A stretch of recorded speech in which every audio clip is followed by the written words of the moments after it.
Todavia, Saulo se fortalecia cada vez mais e confundia os judeus que viviam em Damasco, demonstrando que Jesus é o Cristo.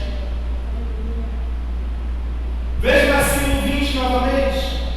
Logo começou a pregar nas sinagogas que Jesus é o Filho de Deus. Eu quero abrir parênteses aqui, meu irmão.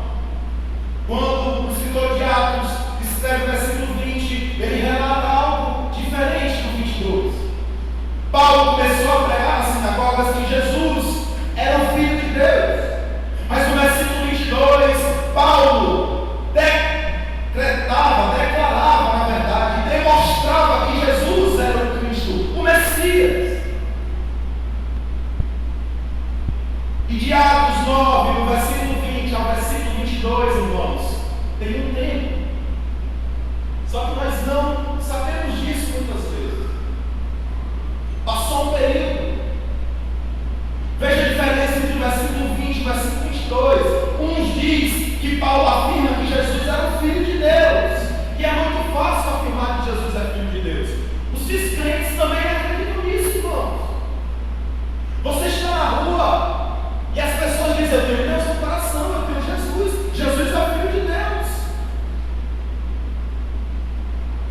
Mas no versículo 22, ele demonstrava que Jesus era o Cristo, que Jesus era o Messias e o Salvador.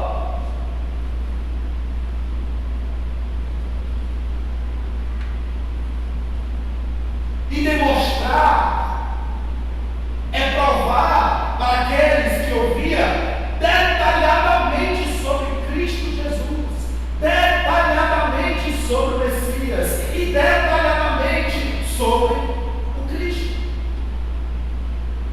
Entenda. E quanto tempo passou do versículo 20 para o versículo 22? Passou um período. Atos dos Apóstolos não relata isso. Você vai ver o livro de Atos em nenhum lugar. Em Atos dos Apóstolos você vai ver esse período. Mas a resposta está em Gálatas.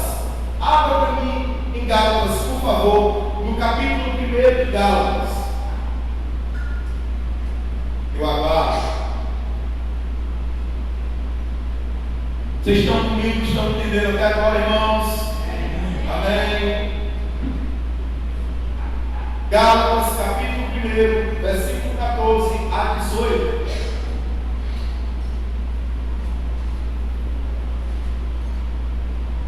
Podemos ler? No judaísmo, eu superava a maioria dos judeus da minha idade, sendo extremamente zeloso nas tradições dos meus antepassados. Deus, porém,